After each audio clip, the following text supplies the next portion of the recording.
Ronnie, hindi ka man na nag-message na pupunta ka. Palis na ako ngayon. Really, saan ka pupunta?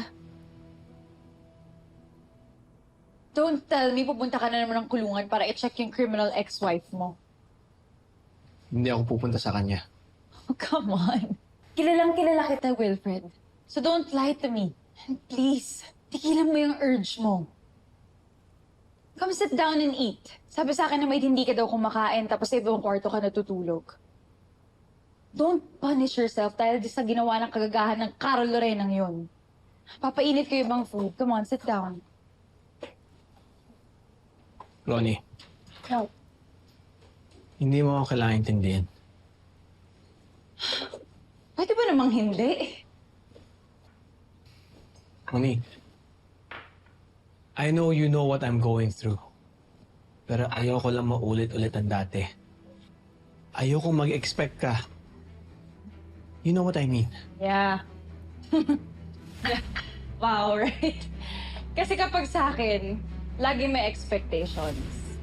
Right? Tapos pag kay Lorena, kahit criminal na, you still make excuses for her. No, Ronnie, this isn't about her.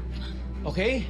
No, Wilfred! This is about me, trying to make sense of everything. No! This is always about her. Lagi kang ganyan. Laging may dahilan. Alam mo bang nakaka-insulto yun?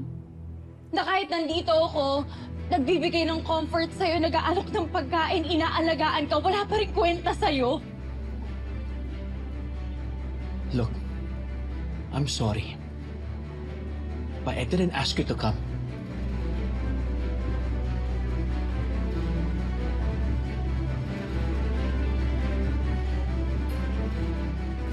Ayos yan. Masaya yan. Magkaka-baby na dito. Sira, para namang ipapaalaga yung baby dito. Eh, pamilya naman si Carol, diba? Sino? Yung asawa mong tinakwil ka? Sasabihin mo ba sa kanya, Lorena? Eh, bakit naman hindi? Eh, tatay yun. Siya kaya nagpakulong kay Lorena.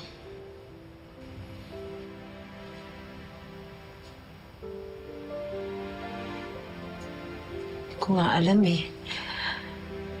Ano bang magiging reaksyon niya kapag sinabi ko? Matutuwa ba siya? Magiging okay na ba ulit kami?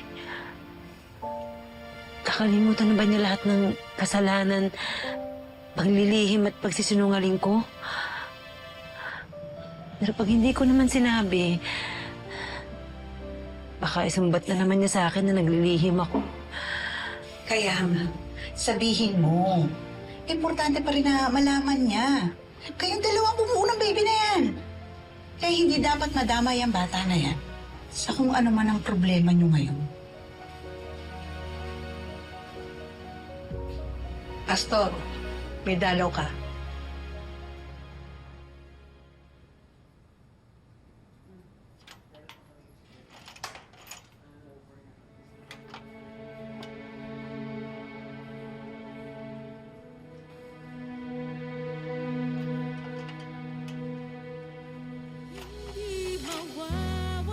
Wilfred? Hindi mababago na ang alam ko lang ay magmahal. Gusto ko sanang tanungin kung kamusta ka ni. Kaso baka sumbatan mo na naman ako. Pero masaya ako na dumalaw ka. Kasi gusto talaga kita makausap eh. May sasabihin sana ako sa'yo. Ito ba ang pinagsamahan natin? O niloko mo na ako mula simula? Wilfred, maniwala ka man o hindi. Totoo lahat yun. Wilfred, pangalan ko lang.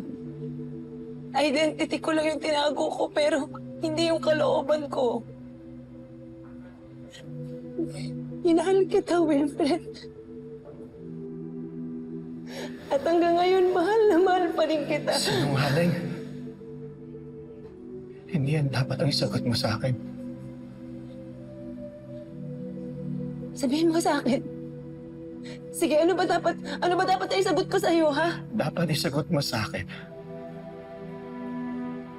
Kung ikaw ba talagang pumatay kay Joy. Kasi yan ang tanong na nilalamon ako araw-araw. At kung ikaw nga si Carol, hindi lang asawa ko ang pinatay mo. Pati ako. Si Amber, si Leah, at ang tiwalang pinundar namin sa'yo. Hindi nga mo pumatay kay Joy. Oo, nagsinungaling ako sa pagkatao ko, pero hindi ko pinatay si Joy. Wilfred, ilang beses ko mauulit-ulitin para maniwala kayo lahat sa akin.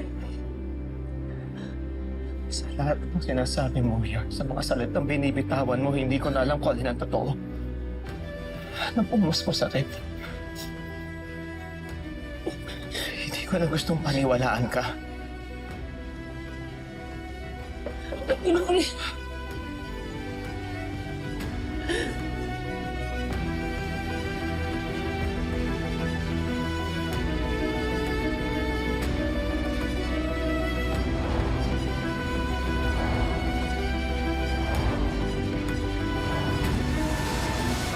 Roast beef, extra gravy, and mashed potatoes on the side.